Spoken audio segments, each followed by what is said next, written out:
আপনারা সবাই জানেন যে এখন বিমানের তাণ্ডবে প্রচণ্ড পরিমাণে মানে সমগ্র মানুষ কি বলবো অসহায় হয়ে পড়েছে। আর এখন এখানে কিন্তু প্রচুর পরিমাণে ঝড় চলছে।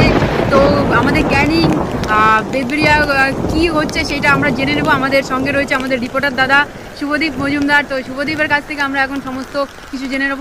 তো শুভদীপ, এখানে আপনি এখন ক্যানিংয়ে রয়েছেন, ক্যানিং তোমার বেদবেরিয়া থেকে রয়েছেন। তো ওখানে কিরকম পরিস্থিতি আমরা সেটা জানতে চাই। আমি বলতে চাইবো যে এখানে প্রচুর পরিমাণে ঝড় হচ্ছে, এখানে দাঁড়িয়ে থাকাও দাঁড়িয়ে হয়ে গেছে। বাবারে কি ঝড়! 200 কিলোমিটার ঝড় হচ্ছে, 200 কিলোমিটার বেগে দেখছেন বেগম করে যাচ্ছে। মানুষ সব বাড়ি থেকে বেরিয়ে গেছে।